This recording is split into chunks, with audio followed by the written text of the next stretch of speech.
Bonjour à tous, on se retrouve aujourd'hui pour expliquer le phénomène des interférences en physique au niveau lycée. N'oubliez pas de prendre des notes pendant la vidéo.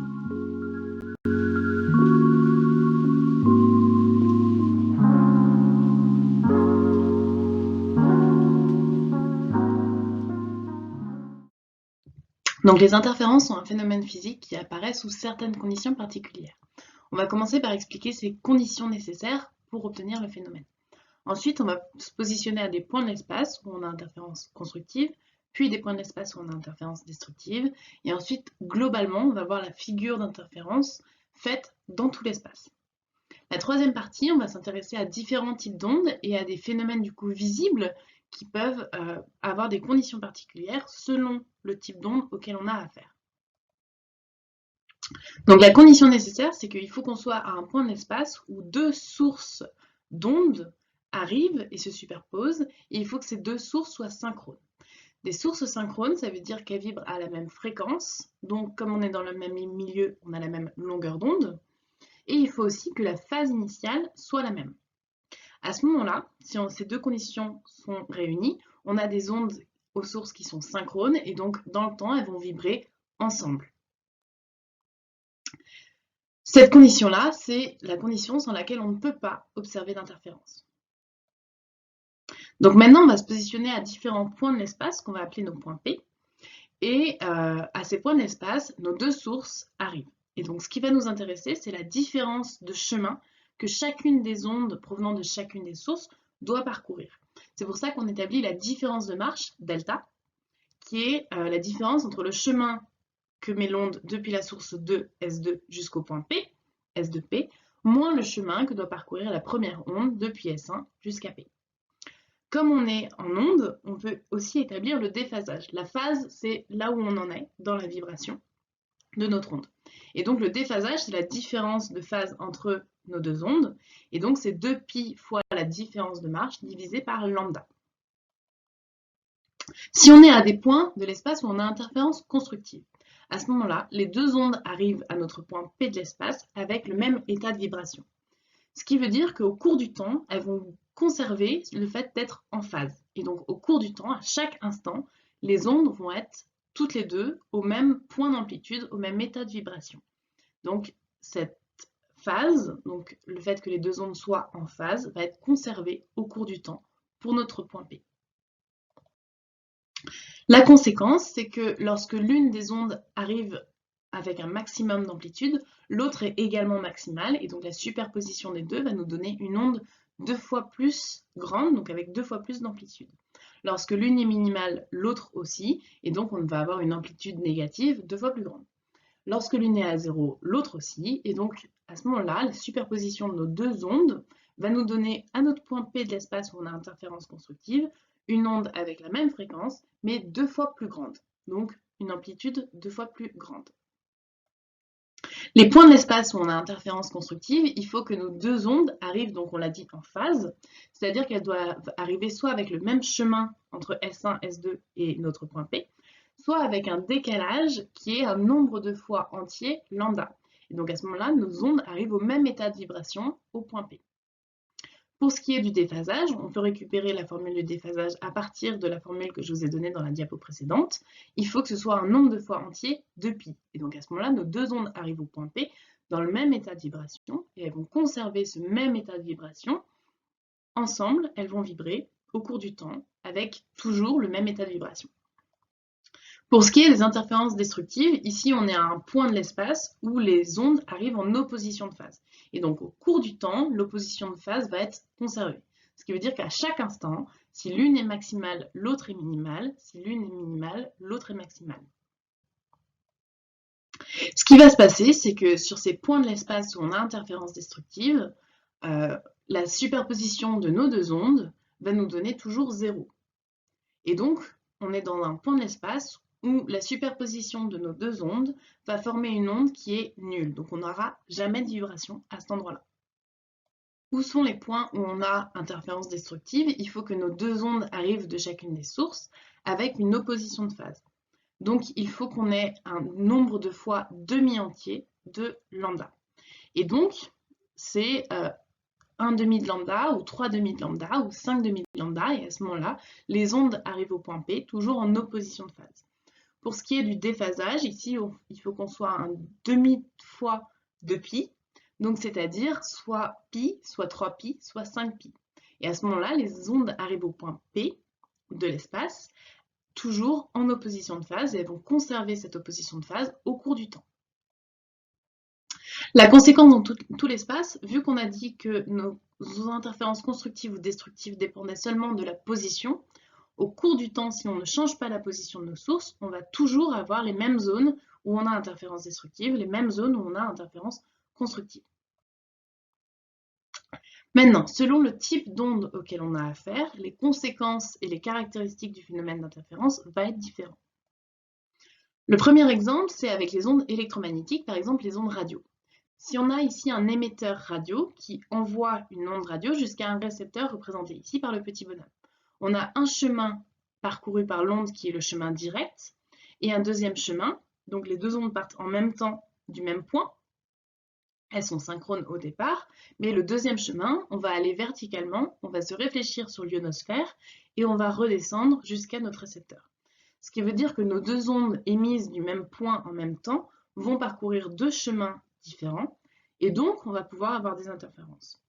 Concrètement, ça veut dire que selon les positions où on pose notre récepteur radio par rapport à l'émetteur, il y a des zones où on aura interférence destructive et où du coup on ne pourra pas obtenir l'onde et le signal.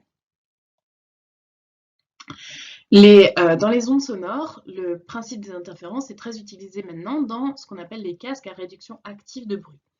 Réduction passive de bruit, c'est ce qu'on a vu au début de l'année, c'est simplement une mousse qui atténue le signal sonore extérieur. Avec les casques à réduction active de bruit, on va avoir un signal qui va être reçu, donc on va avoir un micro qui va capter le son environnant et qui va émettre en permanence un signal qui est en opposition de phase de ce qu'il entend autour. Et donc la superposition du bruit environnant et du signal va nous donner des interférences destructives et on ne va plus rien entendre. Et donc la seule chose qu'on va entendre, c'est si en plus on rajoute une autre onde avec un signal par exemple de musique, on va entendre seulement ce son-là. Pour les ondes mécaniques, on les utilise beaucoup parce qu'elles ont lieu dans n'importe quel fluide ou dans n'importe quel solide. Et ce qui est important, c'est que c'est assez facile de voir ça avec une cuve à ondes. C'est pour ça qu'on utilise beaucoup cet exemple-là, parce que c'est très facile à mettre en place. Pour la cuve à ondes, il suffit simplement de mettre deux vibreurs qui vont vibrer en même temps avec la même fréquence et la même phase initiale. Donc on crée deux ondes synchrones. Et dans l'espace, on va pouvoir observer le phénomène d'interférence. Et donc ici, on voit, une fois qu'on zoome, on voit les zones où on a interférence destructive et les zones où on a interférence constructive. Dans les zones où on a interférence destructive, on va avoir pas du tout de vagues. Et dans les zones où on a interférence constructive, on va avoir des vagues 2 fois plus amples. Donc la hauteur d'eau va être 2 fois plus grande ou 2 fois plus basse dans ces zones-là. Si maintenant on imagine un écran positionné dans une direction, on va avoir une succession comme ça de zones où on a interférence destructive et de zones où on a interférence constructive.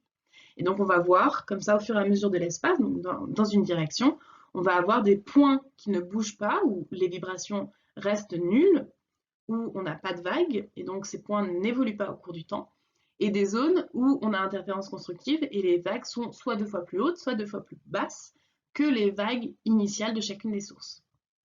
Le cas des interférences lumineuses est plus complexe, parce que il a été très difficile de créer des sources synchrones de lumière. La lumière vibre à une fréquence trop élevée pour pouvoir observer clairement, avec deux sources différentes, des interférences. Et donc ça a posé énormément de problèmes.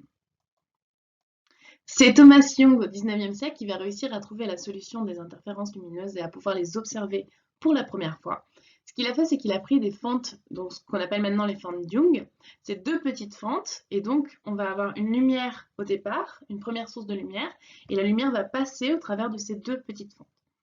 Vu la taille des fentes, la lumière va être diffractée par chacune des fentes, et donc on va avoir superposition des tâches de diffraction, Et donc, à certains points de l'espace, on va avoir les deux ondes lumineuses, chacune provenant d'une source différente, donc d'une fente différente, vont pouvoir se superposer, et donc on va pouvoir observer le phénomène des interférences. L'expérience est assez simple à mettre en place, puisqu'on utilise simplement un laser, des fentes Young et un écran. L'intérêt du laser ici, c'est qu'on a une lumière monochromatique. Monochromatique, mono, une seule, chromatique, couleur, donc une seule longueur d'onde. Ce qui nous permet d'éviter de regarder avec la lumière blanche plusieurs longueurs d'onde. Ici, on s'intéresse à une seule et on peut observer plus simplement le phénomène. Ce qu'on observe, c'est comme je l'ai dit, les tâches de diffraction vont se superposer. Et donc, on va observer une figure qui, de loin, semble être une figure de diffraction. Si on s'y intéresse de plus près, on voit qu'on a des franges d'interférence, on a des zones sombres et des zones très lumineuses. Ça peut paraître bizarre par rapport aux vagues tout à l'heure qui avaient une amplitude double. Ici, ce qu'il faut retenir, c'est que ce qu'on observe à l'œil, ce n'est pas l'amplitude de l'onde, c'est l'intensité lumineuse. Je vous passe les calculs mathématiques, mais en gros, peu importe si on est dans une zone où on a interférence constructive, peu importe si on a une amplitude grande ou basse, forcément, la lumière qu'on va avoir va être une lumière intense. Donc, nos zones d'interférence constructive, on va avoir une tache lumineuse. Nos zones d'interférence constructive, on va avoir une tache sombre. Et on va avoir du coup une succession comme ça de franges lumineuses et sombres qui sont toutes espacées du même interfrange. La mesure de l'interfrange, elle peut se faire facilement.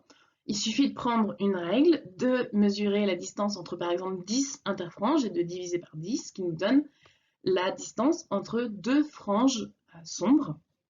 Et donc cette mesure d'interfrange, elle est utile puisque vous voyez dans la formule ici, notre interfrange dépend de la longueur d'onde qu'on a émise, donc ici c'est du laser en 633 nanomètres, de notre distance par rapport à l'écran, c'est normal, plus on éloigne l'écran, plus la figure va être grande et donc plus l'espace d'interfrange va être grand, divisé par A étant la distance qui sépare nos deux fentes, et donc la distance qui sépare nos deux sources à l'origine. Alors, une fois qu'on a réussi à le voir avec de la lumière monochromatique, on a essayé avec de la lumière polychromatique. Je vous rappelle que la lumière blanche, c'est la superposition de toutes les longueurs d'onde du spectre. Et donc, ici, puisqu'on a dit que notre interfrange dépendait de la longueur d'onde, on va avoir une figure d'interférence en rouge. Par exemple, si on regarde ici, on a des franges sombres et des franges brillantes pour le rouge. On va superposer à ça une figure d'interférence, par exemple pour le vert, une figure d'interférence pour le bleu. Et donc, globalement, ce qui se passe, c'est qu'au centre, on a le même chemin optique venant des deux fentes, donc on a interférence constructive, peu importe la longueur d'onde. Donc à ce moment-là, on va recombiner toutes les longueurs d'onde et on va avoir une tache blanche au milieu. Des deux côtés, on a une zone sombre puisqu'on a interférence destructive de chaque côté. Et plus on va s'éloigner, plus l'interfrange étant différent selon la longueur d'onde, on va avoir certaines longueurs d'onde qui sont en interférence constructive, d'autres en interférence destructive. C'est pour ça qu'on va voir passer, défiler différentes couleurs lorsque telle longueur d'onde est en interférence constructive, on voit la couleur. Plus on s'éloigne, plus la superposition des différentes longueurs d'onde est compliquée, les ondes se superposent les unes aux autres, et du coup on va avoir un brouillage au bout d'un moment, et on ne va plus réussir à distinguer une couleur spécifiquement. Ce phénomène des interférences lumineuses en lumière blanche, c'est ce qu'on va observer avec les bulles de savon par exemple. Une bulle de savon, on a de l'air environnant, on a une couche de savon, de l'eau à l'intérieur et une autre couche de savon. Sachant qu'à l'intérieur de la goutte, de la bulle, on a de l'air.